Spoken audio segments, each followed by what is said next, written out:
అందరికీ నమస్కారం. నా పేరు రమ. ఫ్రెండ్స్, మీ అందరికీ ఒక చిన్న మాట. రొమాంటిక్ డాన్ స్టోరీ రాస్తున్న రైటర్ గారి హెల్త్ కొంచెం బాగోలేకపోవడం వల్ల అప్డేట్స్ అనేది మనకి లేట్గా అందుతున్నాయి. అదే విషయం మీకు ఇదివరకు చాలాసార్లు చెప్పాను. అయినా కూడా మళ్ళీ కొంతమంది అడుగుతూనే ఉన్నారు. ఏ రైటర్ అయినా కూడా కావాలని స్టోరీని మిడిల్లో ఆపేయలేరు. ఏదో ఒక ప్రాబ్లం వస్తేనే తప్ప. దయచేసి రైటర్ గారి సిచ్యువేషన్ని అర్థం చేసుకోండి. తనకి కుదిరినప్పుడల్లా స్టోరీని మనకు అందిస్తూనే ఉన్నారు. సో ఆవిడ ఇచ్చినప్పుడు నేను మీకు తప్పకుండా పెడతాను. ఇంకొకసారి ప్లీజ్ ఇలా అడగకండి, అర్థం చేసుకోండి. మై రొమాంటిక్ డాన్ 36వ భాగం. రచయిత శ్రీలు గారు. కక్కలేక మింగలేక ఉన్న ప్రిన్సిపల్ డేవిడ్ కాలేజీలో సిగరెట్ కాల్చడం ఏంటి, అది కూడా ల్యాబ్ రూమ్లో. అసలు అక్కడికి ఎలా వెళ్ళావు నువ్వు? అంతగా నీకు తాగాలనిపిస్తే కాలేజ్ గ్రౌండ్లోనో లేకపోతే పార్కింగ్లోనో స్మోక్ చేయాలి, కానీ ఇలా ల్యాబ్లో చేస్తే ఏదైనా జరిగితే నీకు ఎంత రిస్క్ అన్నాడు కొంచెం చిన్నగా. అతని మాటలకి డేవిడ్ పెదవులు సన్నగా పక్కకి సాగితే జనని కళ్ళు ఎరుపు రంగు పులుముకున్నాయి. ఆ నిమిషం జనని మొహం చూస్తే ఎవరికైనా గుండెకాయ జారి పొట్టకాయలోకి రావాల్సిందే, అంత రౌద్రంగా ఉంది. బట్ మన రెండు వెంచుల ప్రిన్సిపల్ అంకుల్ మాత్రం జనని వైపు చూడకుండా డేవిడ్ నుండి తన పోస్ట్ని కాపాడుకోవడానికి పాపం ఆల్మోస్ట్ కాలు గడ్డాలు పట్టుకునే పొజిషన్లో ఉండి తన ఫ్లోలో తను మాట్లాడుతూ ఉన్నాడు. నీకేదైనా ప్రాబ్లం అయితే మీ డాడ్కి ఏమని ఆన్సర్ ఇవ్వాలి? అయినా ల్యాబ్ రూమ్ అంటే అంత బాగుండదు కదా డేవిడ్. అక్కడికి ఎందుకు వెళ్ళావు? మరి నీ సేఫ్టీ నువ్వు చూసుకోవాలి కదా.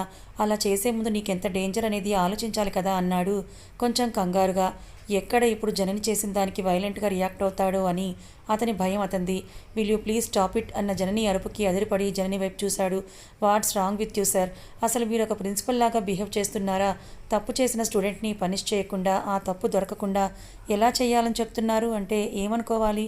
మార్నింగ్ కూడా వాడెవడో వచ్చి వాడిష్టానికి తప్పుగా మాట్లాడుతుంటే ఏమనకుండా వాళ్ళ ముందు భయపడి తిరిగి నేనేదో అంటుంటే నాకు అడ్డుపడి వాళ్ళేదో మాఫియా వాడి మనిషి అని నన్ను మాట్లాడనివ్వకుండా ఆపేసి నన్ను భయపెట్టాలని చూశారు. ఇప్పుడు ఇంకొక స్టూడెంట్ తప్పు నా కళ్ళ ముందే తప్పు చేస్తున్నాడు అని అంటే అతని తప్పుని సమర్థిస్తున్నారు. అసలు మీరు ఆ ప్రిన్సిపల్ సీట్లో ఎందుకు కూర్చున్నారో నాకైతే అర్థం కావట్లేదండి కొంచెం సీరియస్గా. జనని మాటలకి డేవిడ్ కనుబొమ్మలు ముడిపడి నా బేబీ మీద కంప్లైంట్ ఇచ్చింది ఎవరు అని ఏదో తట్టి, రే పూర్ ఫెలో, నీకు ఇచ్చిన డోస్ సరిపోలేదనుకుంటా, వెయిట్ చేయి, ఇంకొంచెం ఎక్కువ డోస్ ఇచ్చి పైకి లేవకుండా చేస్తా అనుకున్నాడు మనసులో. పాపం జనని మాటలకి లేని జుట్టుని పీక్కోలేక, చూడమ్మా జనని, నువ్వు అన్నట్టుగా నాకు ఈ ప్రెషర్స్ మధ్య ఈ గోలలు వింటూ కూర్చోవడం విసుగ్గానే ఉంటుంది. బట్ కొన్నిసార్లు తప్పని పరిస్థితుల్లో సైలెంట్గా ఉండాల్సి వస్తుంది. అలాగే ఈ కాలేజీలో చదివే స్టూడెంట్స్ అందరూ హై ప్రొఫైల్ ఉన్నవాళ్ళే. సో వాళ్ళ జోలికి వెళ్ళి నా లైఫ్ రిస్క్ చేసుకోలేను కదా. అండ్ ఇప్పుడు నువ్వు కంప్లైంట్ చేస్తుంది కూడా మామూలు వ్యక్తి మీద కాదు. నా టైం బ్యాడో లేక నీ టైం బ్యాడో కానీ వచ్చిన రెండో రోజే 2 గొడవలు, అది కూడా మాఫియా బ్యాక్గ్రౌండ్ ఉన్న వాళ్ళతో. వాళ్ళు తలుచుకుంటే నన్ను కాదు ఈ కాలేజ్నే లేకుండా చేయగలరు. సో కాలేజ్ ఉండి అందులో నువ్వు నేను సేఫ్గా ఉండాలి అంటే కొన్ని మనం చూసి చూడనట్టు వదిలేయడమే మంచిది. నేనేం చెప్పాలనుకున్నానో నీకు అర్థమైందనుకుంటా అన్నాడు ఆయన కొంచెం సీరియస్గానే. వాళ్ళ నిర్లక్ష్యానికి అంతకంతకు కోపం పెరిగిపోతూ ఉంటే దాన్ని పిడికిలిలో దాచి, అంటే ఏంటి సార్ మీ ఉద్దేశం? ఇతను కూడా అని డేవిడ్ వైపు చూపించి, ఆ సోకాల్డ్ సికిందర్ బాయ్కి సంబంధించిన వాళ్ళ అని అంది. జనని నోటి నుండి విక్కీ పేరు విన్న డేవిడ్కి కోపం అసూయ పెరుగుతుంటే ఆమె మాటల్ని బట్టి మార్నింగ్ వచ్చిన వాడి గురించి తనకి ఆల్రెడీ తెలుసు కాబట్టి వాళ్ళు ఈ ప్రిన్సిపల్ని కలిసి జననికి విక్కీ గురించే చెప్పి వాడిని ఇండైరెక్ట్గా ఈ స్టోరీలో ఇన్వాల్వ్ చేసి నాకంటే ముందే అతన్ని జననికి తెలిసేలా చేశారన్నమాట అని కోపంగా ప్రిన్సిపల్ వైపే చూస్తూ, వీడికి నా చేతుల్లో ఉంది, చెప్తా వీడి సంగతి అని అనుకొని అక్కడ జరుగుతున్న డిస్కషన్ ఇరిటేటింగ్గా ఉన్నా కూడా జనని కాసేపు చూస్తూ ఉండొచ్చు అనే రీజన్తోనే చాలా కంట్రోల్ చేసుకుంటూ ఉన్నాడు. ప్రిన్సిపల్ ఏదో చెప్పబోయేసరికి, ఎనఫ్ సార్, మీరు ఇంకేమీ చెప్పాల్సిన అవసరం లేదు. కాలేజీలో ఎక్కడ కూడా పార్షియాలిటీ కానీ, స్టూడెంట్స్ మధ్య వాళ్ళ బ్యాక్గ్రౌండ్ని బట్టి కానీ, ఫైనాన్షియల్ స్టేటస్ని బట్టి కానీ డిఫరెన్స్ చూపించకూడదు. బట్ ఇక్కడ మాత్రం కేవలం ఆ బేసిస్ మీదే స్టూడెంట్స్ ప్రయారిటీ ఇస్తున్నారని మార్నింగ్ ఇంకా ఇప్పుడు జరిగిన దానిలో అర్థమైంది. ఏదో గొప్ప పేరున్న కాలేజ్ అని ఇక్కడ జాయిన్ అయ్యాను, పేరు గొప్ప ఊరు దిబ్బ అన్నట్టు ఉంది ఇక్కడ పరిస్థితి. బయటికి మాత్రమే ఈ స్టూడెంట్స్ అందరికీ సేమ్ ప్రియారిటీ అని చెప్పడం, తీరా లోపలికి వచ్చి చూస్తే పైన పటారం లోన లోటారం అని క్లియర్గా అర్థమైంది. తప్పు చేసిన వాళ్ళని సమర్థిస్తూ తప్పని చెప్తున్న వాళ్ళ నోర్లు మూయించాలని ట్రై చేసే ఇలాంటి కాలేజీలో వర్క్ చేయాల్సిన అవసరం నాకు లేదు. నేను రిజైన్ చేయాలని డిసైడ్ అయ్యాను. మీరు చెప్పినట్టు ఆడడానికి ఇంకెవరైనా దొరుకుతారేమో తీసుకొచ్చుకోండి. ఈరోజే ఈ కాలేజీలో నా లాస్ట్ వర్కింగ్ డే. ఈవినింగ్ లోపు రిసిగ్నేషన్ లెటర్ని మీ చేతిలో పెడతాను. అని అంటూ సీరియస్గా చెప్పి అక్కడి నుంచి కోపంగా వెళ్ళిపోతుంది జనని. జనని రిజైన్ చేస్తాను అని అన్నప్పుడే షాక్ అయిన డేవిడ్, వాట్, నా బేబ్ వెళ్ళిపోతే నేనేం చెయ్యాలి ఇక్కడ? అసలు నేను కాలేజ్కి వచ్చిందే తన కోసం కదా, అలాంటిది తనే వెళ్ళిపోతే నో వే, అలా అస్సలు జరగనివ్వను. తన పూర్తిగా నాకే సొంతం అయ్యే వరకు నా కళ్ళ ముందే ఉండాలి తను, అప్పుడే తన మీద ఎవరికన్ను పడకుండా చూసుకోగలను. అండ్ తన దృష్టిలో గుడ్ ఒపీనియన్ తెచ్చుకుంటేనే తన ఇష్టంతో నాకు దగ్గర అవుతుంది. సో ఈ ఇష్యూతో ఇక్కడే ఆపించేయాలి. My good luck. నా బేబ్ ఇంకొంచెం ముందొచ్చుంటే నేను మైనాతో చేసేది చూసి ఉండేది. అదే జరిగి ఉంటే నో వే, మళ్ళీ నా ఫేస్ కూడా చూడదు. సో ఇప్పుడు తనని ఇంప్రెస్ చేయాలని బేబ్ అని పిలవబోయి ఆగి మ్యామ్ అన్నాడు. అసలే సీరియస్గా ఉన్న జనని కోపంగా అతని వైపు చూస్తే బట్టతల ప్రిన్సిపల్ పిచ్చ షాక్లో డేవిడ్ వైపే చూశాడు. ఎందుకంటే బాబు టోన్ అంత సాఫ్ట్గా ఇంకా అంత డీసెంట్గా ఉందన్నమాట. కోపంగా చూస్తున్న జనని వైపు తిరిగి I am really sorry ma'am, it's my mistake. So దానికి నేను అపాలజీ చెప్తున్నాను. ఇప్పటి వరకు ఇలా స్టూడెంట్స్ గురించి ఎవరూ ఆలోచించలేదు. అండ్ నా బ్యాక్గ్రౌండ్ వల్ల ఎవరూ నన్ను ఆపడానికి కరెక్ట్ చేయడానికి కూడా ట్రై చేయలేదు. You are the first one and you are right. నేను చాలా బిగ్ మిస్టేక్ చేశాను. నా నెగ్లిజెన్స్ వల్ల చాలామంది లైఫ్స్ని రిస్క్లో కూడా పెట్టబోయాను. That's my biggest mistake.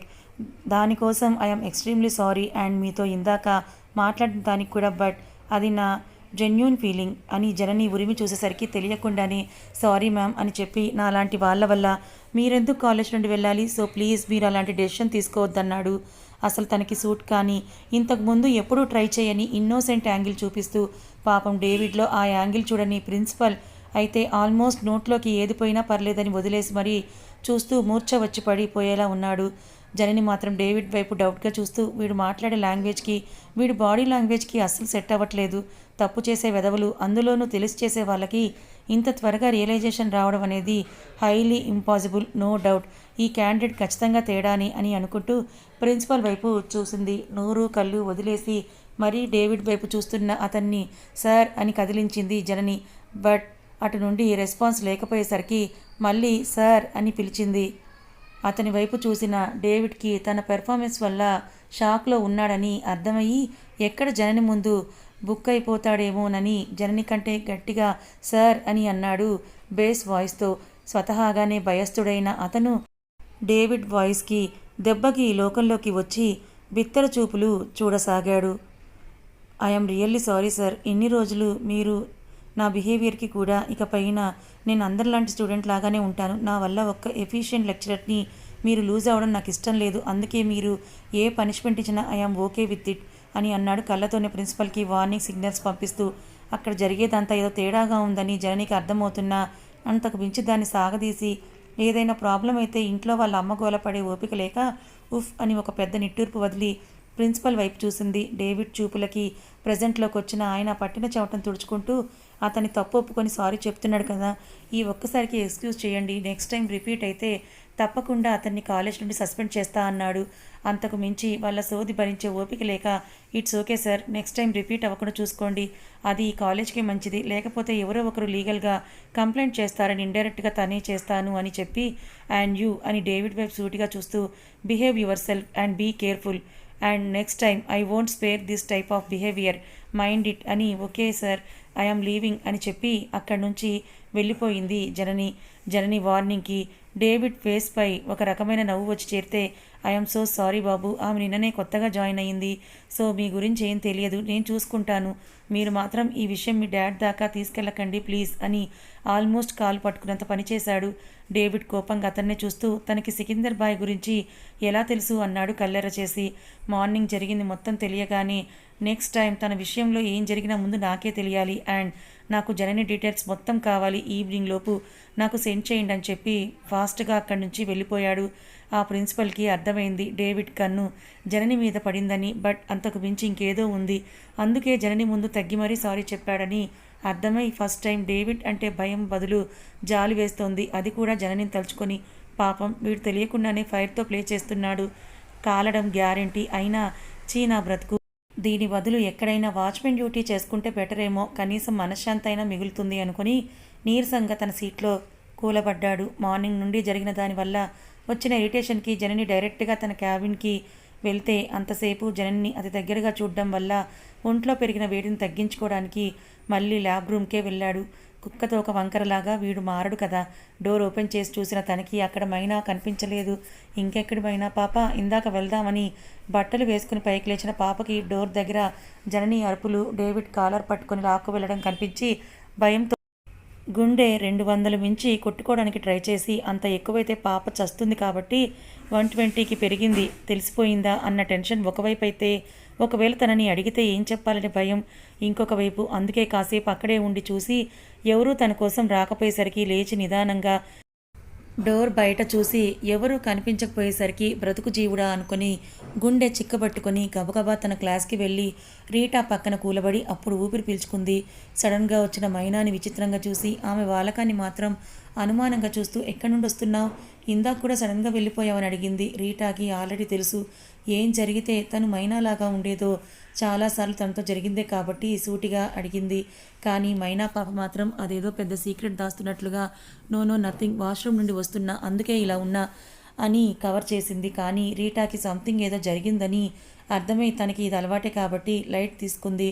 But మైనాకి మాత్రం ఒక గంటకే డేవిడ్ చేసిన విధ్వంసం గుర్తుకొచ్చి తనకి తెలియకుండానే చేతులు కాలు వణుకుతూ ఉంటే 2 చేతుల్ని గట్టిగా బిగించుకుని కూర్చొని, ఓ గాడ్, ఇప్పుడే ఇలా ఉంటే ఇంకా నైట్ ఎంత రాక్షసంగా బిహేవ్ చేస్తాడో, నేను వాడిని తట్టుకోగలనా?